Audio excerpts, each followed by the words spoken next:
Welcome to Georgia Tech. Hi, my name is Ellen Dunham-Jones. I'm a professor of architecture at Georgia Tech, and I'm the director of the Master of Science in Urban Design. And it's my pleasure to really welcome you to our quasi week-long open house. We're going to have a whole series of little episodes as if you were actually here visiting in person. And we're going to talk to some different people to help you better understand who we are, what we do, and why we think you might want to join the MS in Urban Design. So right now, I'm here on the third floor of the Architecture West building at Georgia Tech, and you can see Midtown Atlanta right behind me. If these trees in their beautiful fall colors, if they were not here, we could see downtown Atlanta's high rises that way, and we could see Buckhead's high rises up that direction. But Georgia Tech is located right in the Midtown area. It's very walkable. It is really quite an impressive campus and a great place to be. It's also a top research university. We are not a liberal arts university. We are a technology institute that produces an enormous amount of research. That's why in the QS rankings, we are number 26 in the world this year. And we have resources because of all of the research that's going on that can just amplify and deepen the kind of design work that we do here in the College of Design. So I really want to give you a chance to kind of see a little bit around. Separate. So in this building, we have architecture, both undergrad and grad. We have city planning. We have building construction just across the way, and the real estate program. And we also have the College of Music. The School of Music is in the College of Design. Up the hill, we have the Hinman Building, which is where we're going to take you next to see where the design studios meet and to learn more about our curriculum and program. All right, here we are in the studio. This is really where the MSUD students spend a lot of time, but really collaborating, working together on a big joint table, and enjoying some pretty great views, actually. But I want to start here with Professor Richard Dagenhart, who's teaching the Fall Studio and who has taught urban design at Georgia Tech for more years than most of us want to count. So Richard, what is urban design? Urban design is what I do. That's what a faculty member told me when I was in graduate school. And since then, I've got a better idea. To begin, it's two things. One, a framework for 1,000 designers. That is setting up the relationship and the boundaries between what is public and what is private. What's public territory and what's private territory. Normally we just call that setting out lots and blocks and streets, which is the foundation of what we do. But even more important is the design of the public domain. That is the public streets, public spaces, public places, and public buildings. That's the realm of detailed work of urban design. We're concerned there about enabling diversity, enabling mobility and accessibility, enabling change over time, and enabling, importantly, natural processes and how they're woven into public infrastructure, public green infrastructure today. And that's a challenge. It's in the big picture, it's all about architecture, but it's not about individual buildings. It's about the broader idea of architecture, of making the public domain and making a city that is equitable, diverse, inclusive, and beautiful. Pretty good set of goals there. Yeah. So how do we teach that? What is the we are a studio-centric program. We scramble around just like we did today, of telling me, where's the paper, where's the drawing, get out a pencil, where's the scale, all the work of getting the work drawn and making propositions and doing drawings. I told one group today, after you do 13 drawings of the same thing, then you finally have an idea of what to do. What is a studio class? A lot of folks don't, most majors don't have any clue. What is a studio? And what is our sequence at Georgia Tech? It's so central to what we do, it's hard to describe what a studio is to somebody who doesn't know. It's like you're all in it together.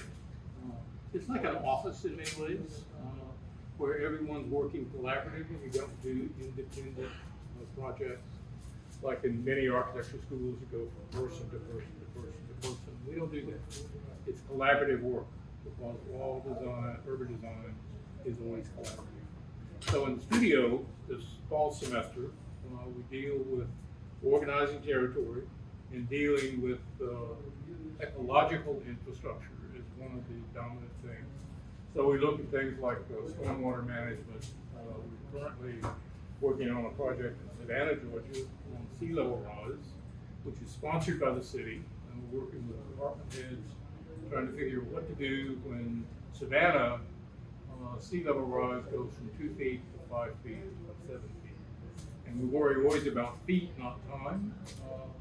And we're trying to have 3 different drainage basins, and we're trying to figure out what to propose to Savannah for public education purposes for those 3 basins. In the spring, it changes. So the Spring Studio focuses that much more on the man-made systems that influence urban design, real estate dynamics, and transportation. And we start off the spring semester always participating in the ULI Hines Student Competition, which is a fabulous learning tool where designers and real estate development students combine on teams to produce elaborate drawings and a proposal for a site that you've never seen before, and you have 2 weeks to produce all these drawings and produce a pro forma. So figure out what it's going to cost to buy the land, to build the buildings that you're proposing, and what's the revenue you'll receive at the end of 10 years. And we happen to have at Georgia Tech a pretty awesome track record. We have received 15 placements in 10 years of this competition. Our teams have brought home a total of $50,000 from the competition, although the big first prize of 50 grand, that's for the next team to win.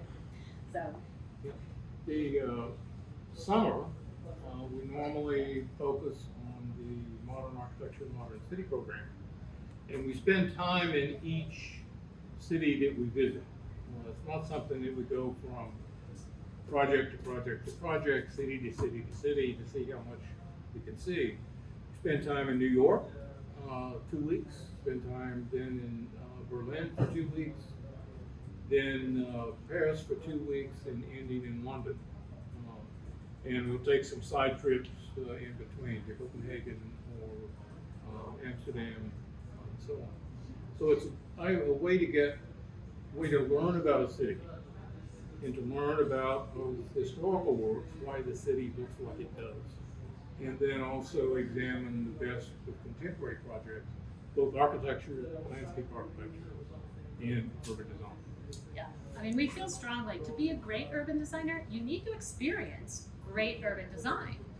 And so we really do emphasize using that summer study to really visit some awesome places and do a serious independent study that compares and contrasts those projects. For students who choose not to participate, or since we haven't been offering it during COVID, we do some pretty awesome urban design independent studies, taking advantage of all of the resources of a Tier 1 top research university. And I think our students produce publishable independent studies, and that really. But the core of the program, it is still design. It's studio centric. So I want to turn to some of the current students And just sort of tease out a little what your perspectives on studio are.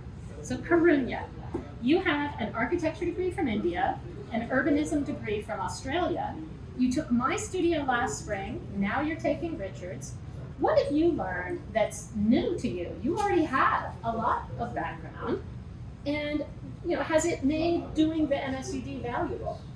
So to begin with, first and foremost, the reason why I decided to pursue master's degree in urban design was because I felt I had a gap in my understanding of how things got translated from from an urban design or urban planning design strategic framework to what happens on ground.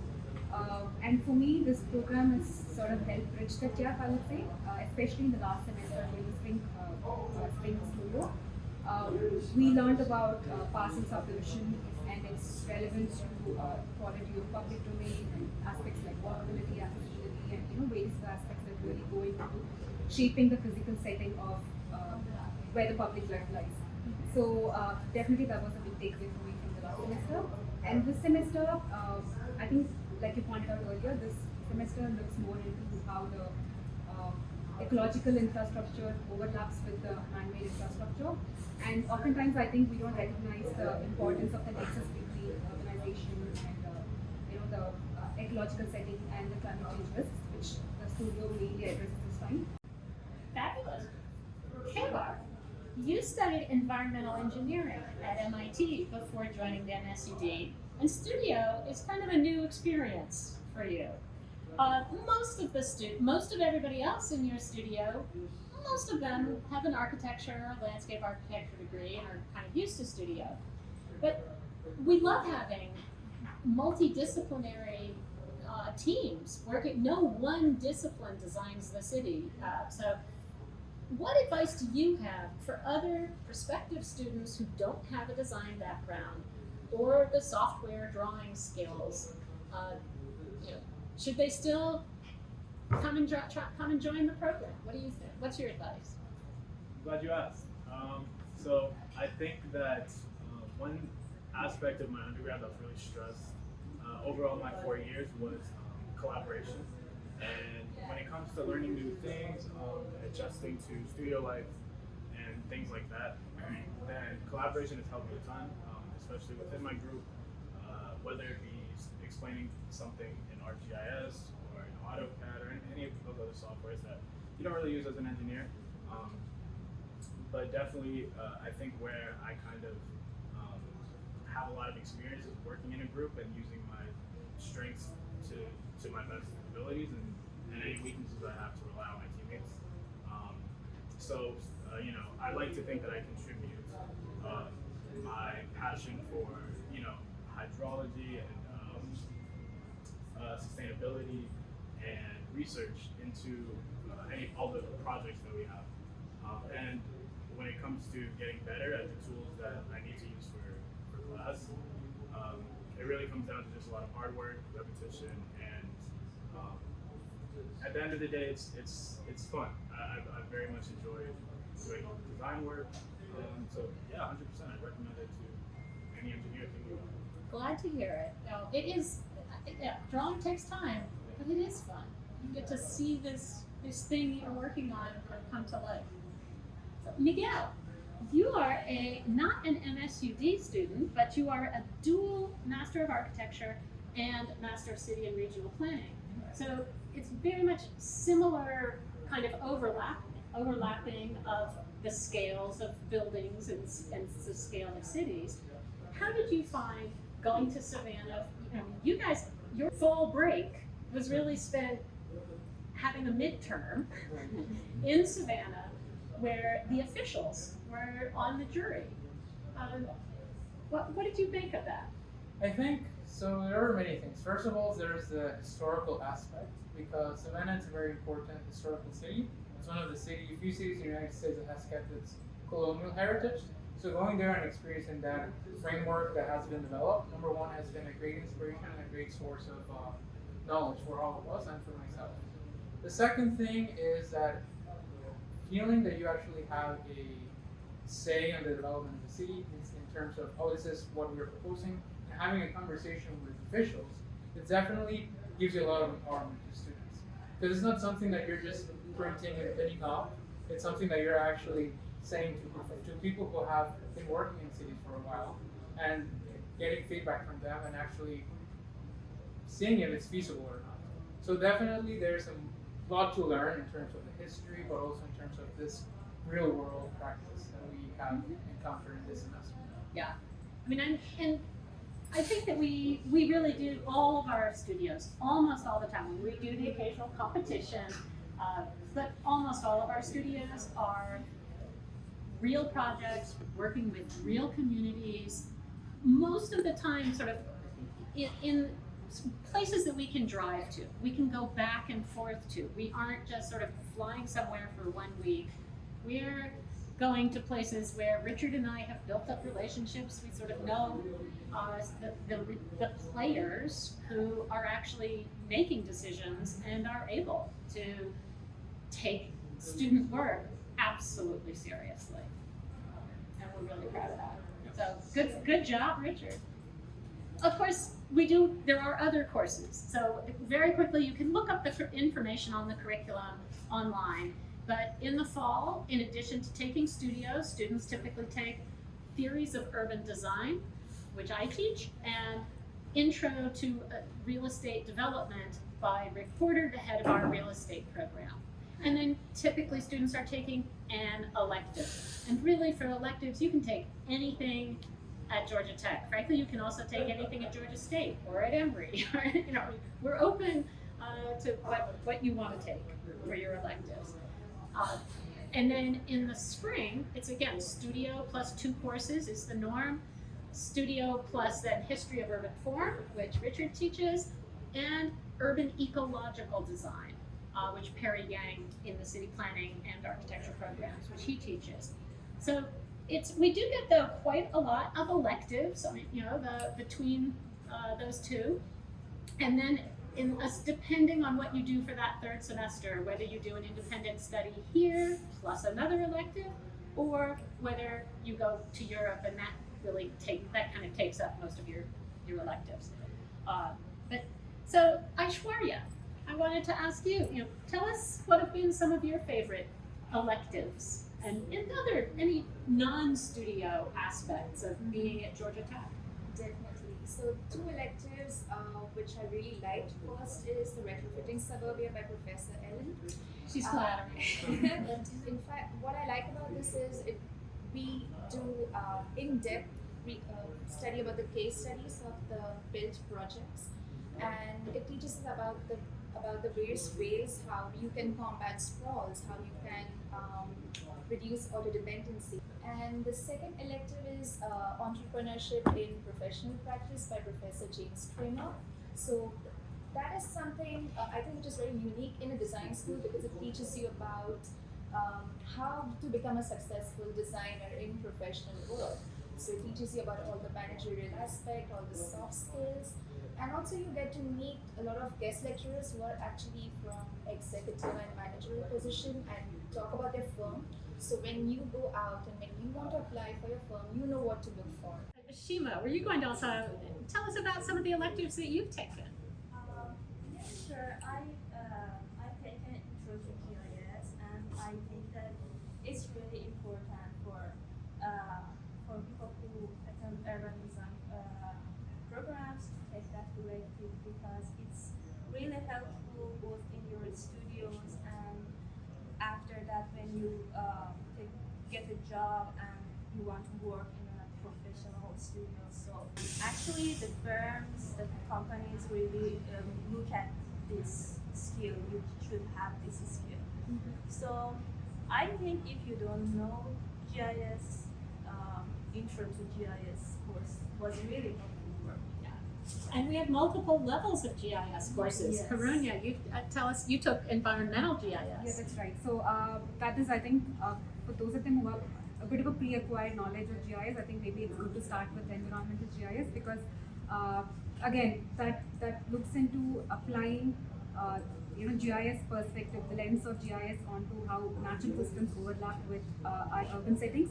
So I had a lot of takeaways from that unit because like I can see its direct application on especially this fall semester studio where we're able to really talk about different effects of different aspects. Like for example, we're looking at a layered approach to the urban setting, like what is the effect of sea level rise, what is the effect of storm surge, what is the effect of flooding, and a whole lot of because it's a core essence of GIS, right? To look at things at a more layered approach. So I think Environmental GIS is a very informative program, I would say, especially it really talks back to the core units that you're learning at the school. So I really enjoyed that program. Georgia Tech has an excellent city planning program. And so, both the GIS courses, there's always a lot of electives in city planning. Kabar, you're taking a housing course. Tell us a little bit about that. Yeah, sure. So I'm taking housing markets in the MCRP program taught by Professor Raymond. And it's been very informative. It's really opened my eyes to how financialization has had an impact on housing and realizing that housing it should be considered more like a fundamental right and how it affects thinking about populations like informal housing and homelessness and how housing markets have impacted structural racism.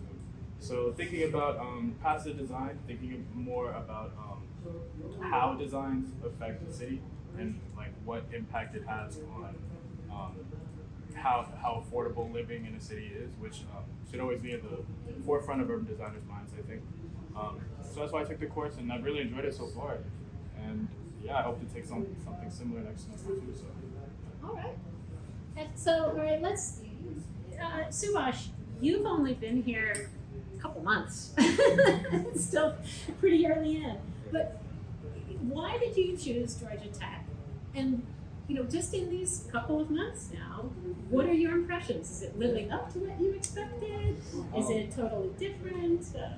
Yes, definitely. I mean, to give a little bit of background, I was practicing as an architect for 4 years before coming here. And towards the end of my tenure, I was beginning to work on certain urban design projects over there, which was involving with local authorities. But at that point, I just felt like there was the base that I was lacking a little bit, so I just wanted to get into academia a little bit. The reason why I chose Georgia Tech was like the course is set up in a way where it's very grounded, where it's involving local communities and always taking cues from that, and that can be set from the precedent that it is set with examples of Atlanta Beltline and stuff like that. And even our current studio is involving with the Savannah's local authorities for the flood mitigation and sea level rise. And what's been really interesting in this studio is that like there's been like an abundance amount of data that's available to public, and right now the challenge is to navigate the design through the data, and we've been guided by Richard very well in that regards. And this semester it's more about thinking like urban ecologists rather than urban designers. So I think we've all been enjoying that aspect of it. So it's been really good so far. Okay. So back to you, Shima. You're the opposite. You're at the end of your study of urban design. You're about to graduate in another month, a little over a month.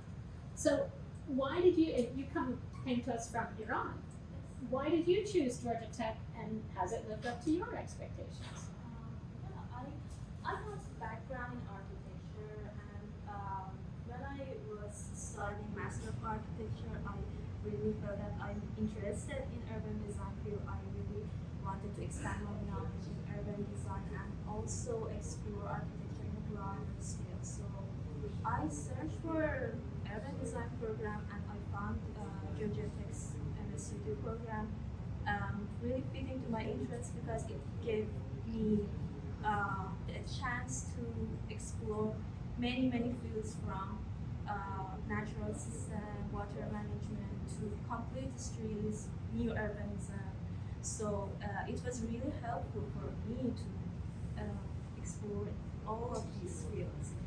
And also, right now, it gave me the chance to be connected to many professionals and expand this network as well to get the chance to get some jobs. And it was really a great program, really collaborative. I had the chance to work with students from other majors, other disciplines, and also this program was really flexible. You could choose electives and choose them to fill the gaps you have in your knowledge. It was really helpful. Yeah, it was up to my upper than my expectations. Thank you, everybody. Really, we're glad you're all here.